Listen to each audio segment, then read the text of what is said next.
Okay, shoot, fire away.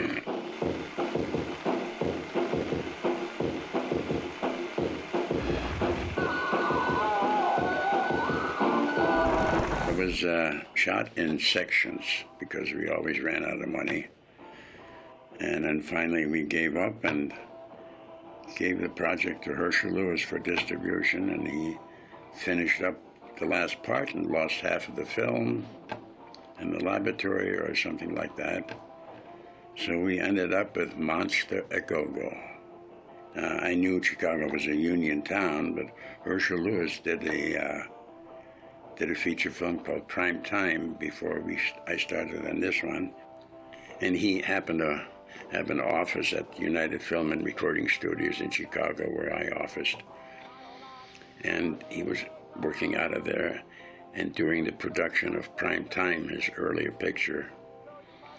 And when the union got really pissed off, I think they tried to break down doors at the studio to get to Herschel Lewis, and I know what they're going to do to him, but it wasn't very nice. He got pretty much thrown out of town because of that, because he shot non-union.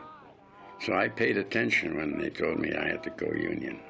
As a matter of fact, they paid me a visit and said, "You got to shoot this union," and we had to give them all the funds that we had in the bank account at that time to start with.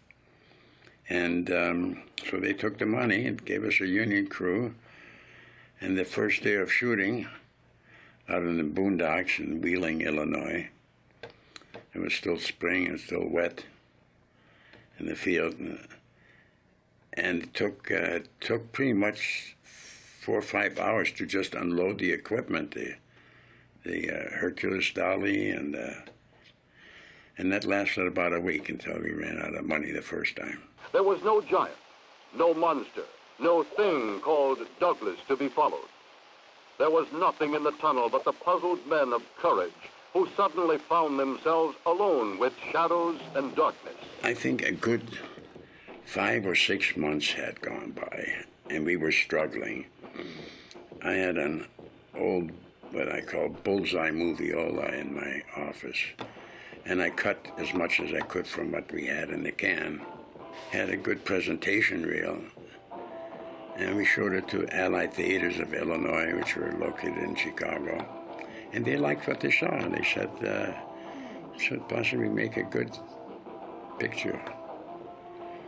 So I went to Herschel and made a deal with him to help with the crew. She put together a freelance crew, non-union, and he became the cameraman, production manager.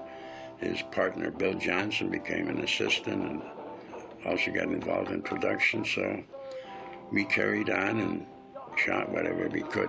I think Herschel was doing something called Moonshine Mountain at the same time. And he was able to get his product into the drive-in theater markets. And he needed another feature film as a double feature. And that's why we made a deal. He would pick it up for distribution and finish it. But Herschel never had much money either. He was struggling. Matter of fact, he was very impressed with my being able to promote that kind of money that I did in the beginning for Garrett Halfday. And I think he did it for me, the shooting and the production work, because he thought I could help him raise money. That was kind of the deal.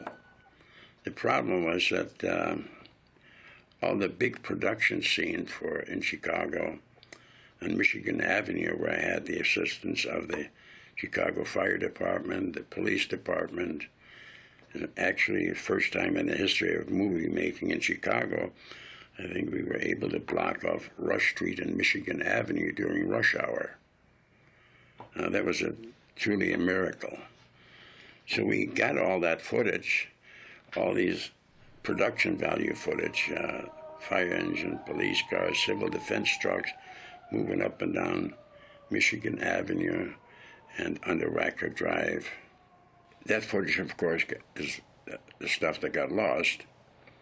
The only hunch I have is that we had laboratory bills to pay, and Herschel sent it maybe to his laboratories and couldn't pay for it, and the footage got lost.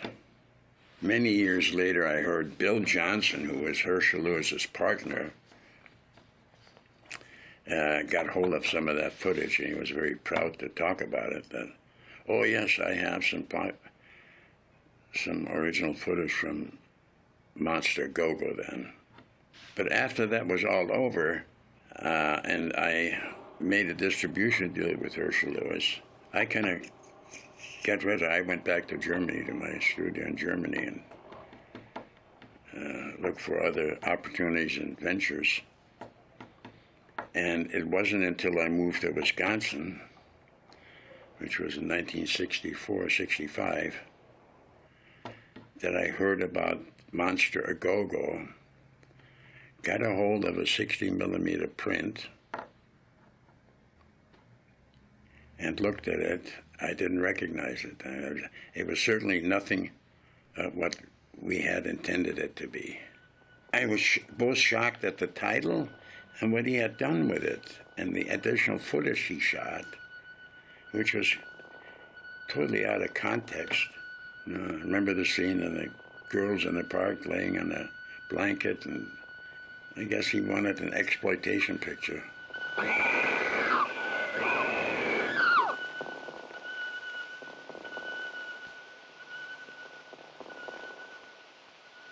In Chicago, we used to hang around after midnight. After all the clubs closed, everybody went to the place called Corner House. I think it was on Ohio and Rush Street. And everybody met, all the entertainers met there, and Lowhite and Stanley was a vaudeville act that played nightclubs and stuff. And they came to the Corner House at night, and we became friends and acquaintances, saw him every night after closing. Remember, at that time, I was also a publicist for some of these clubs and did a lot of public relations work. So we met Henry Height and the rest of the act. And when I came up with this idea, the concept of Terror at Half Day, we needed someone like him. He was a pretty imposing guy and a very nice personality. Had a little bit of trouble walking because of his long, long legs. So that was a good contact, and it fit right into the whole project. If you're thinking of shooting that antidote into him at this range, you'd better make the first shot count. I'm fully aware of the consequences. June Travis, as a matter of fact, her husband was one of the first investors, Fred Friedloeb, who was the brother of Bert Friedloeb, who was a Hollywood producer. And June hadn't done anything in the entertainment business, films, for a long time. So she was pretty receptive to the idea of doing something of this type of project in Chicago. So was her husband. He was kind of happy about it.